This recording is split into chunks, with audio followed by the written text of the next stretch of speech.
క్రమక్రమంగా ప్రతి గ్రామంకి ఈ ప్రకృతి వ్యవసాయము పద్ధతిని అందరికీ నేర్పించాలి, అందరూ అవలంబించాలి. సో ఎందుకు అవలంబించాలి, ఎందుకు మళ్ళీ మనం ప్రకృతి వ్యవసాయానికి వెళ్ళాలి అని అంటే మనందరికీ తెలుసు ఆరోగ్య కారణమే. సో చిన్న పిల్లలకి ప్రాబ్లమ్స్ వస్తున్నాయి. ఒకప్పుడు ఎవరైనా చచ్చిపోయినారంటే ముసలోళ్ళే, ఇప్పుడు చనిపోయినారంటే ఫస్ట్ అడిగే ప్రశ్న వయసు పిల్లోడా ముసలోళ్ళ అని అడుగుతున్నారు. ఎందుకంటే మరణాలకి వయసుతో నిమిత్తం లేకుండా పోయింది. దీనికి కారణం మనం తింటా ఫుడ్, మనం తింటున్నటువంటి ఫుడ్. సో ఫుడ్లో ఏ ప్రాబ్లం ఉంది అంటే అందులో వాడేటువంటి కెమికల్స్, యూరియా కదా, రసాయన ఎరువులన్నీ వాడతారు.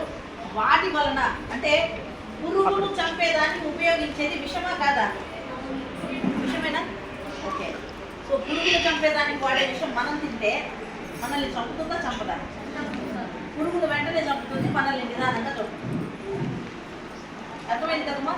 కాబట్టి ఈ ఆధునిక పద్ధతులలో వ్యవసాయం చేయడం వలన మనిషి ఆయుష్ తగ్గిపోయింది, మనుషుల ఆరోగ్యము పాడైపోయింది.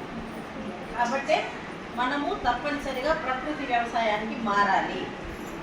పాత కాలంలో మన ముత్తాతలు వాళ్ళ తాతల కాలంలో చేస్తూ ఉన్న పద్ధతుల్లో ఆకులు కొట్టి వేయడము, నేలను సారవంతం చేసుకోవడము, వానపాములను పెంచడము, ఇట్లాంటి పద్ధతులు చేయడం ద్వారా దాంతోపాటు కొన్ని ద్రావకాలు, వాటిని కొన్ని ఎరువులు రకరకాలు వీళ్ళు తయారు చేస్తారు.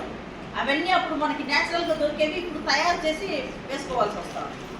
సో వాటన్నిటిని వాడడం ద్వారా, న్యాచురల్ ఫార్మింగ్ చేయడం ద్వారా మంచి కూరగాయలు అంటే పురుగుల మందు లేనటువంటి కూరగాయలు, ఆకుకూరలు, పంటలు పండించడం ద్వారా మన భవిష్యత్తు రాబోయే తరాల వాళ్ళకి మంచి ఆరోగ్యము, మంచి ఆయుష్ ఇవ్వాలనేది ఆలోచన. కాబట్టి ఇదేమి తమాషా కాదు, ఆషామాషి అంతకంటే కాదు. ప్రతి ఒక్కరు మీలో ఫస్ట్ మనతో స్టార్ట్ చేస్తాం.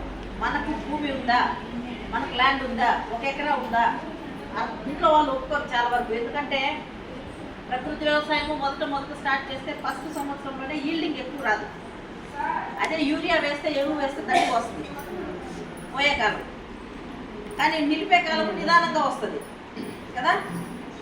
కాబట్టి అది 3 సంవత్సరాల వరకు మనకు ఎక్కువ పంట రాదు, కాబట్టి మనం నష్టపోతాము అనేది ఇప్పుడు రైతులకు మామూలుగా ఉండే అభిప్రాయం. కానీ ఒక 1/2 ఎకరా వదిలేద్దాం, దానికి 1/2 ఎకరా మనము న్యాచురల్ ఫార్మింగ్ చేద్దాం.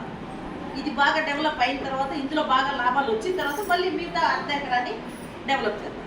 ఆ విధంగా క్రమక్రమంగా అందరూ కూడా మనము ప్రకృతి వ్యవసాయంలోకి మారడం అనేది చాలా అవసరం.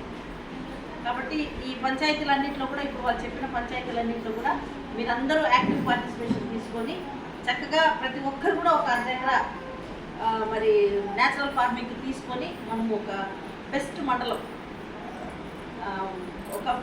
ఇప్పటివరకు బంగారుపాలెంకి ఒకే ఒక స్పెషల్ పేరు ఉంది. ఏం పేరు అంటే బంగారుపాలెం అంటేనే మామిడి రైతులు అంటేనే బంగారుపాలెం, అట్లా ఉంది.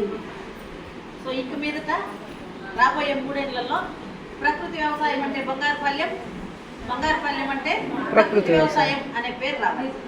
ఆ విధంగా మనమందరం కూడా కలిసి పని చేయాలి. ఒకరే చేస్తే పని జరగదు, ఇద్దరే చేస్తే పని జరగదు.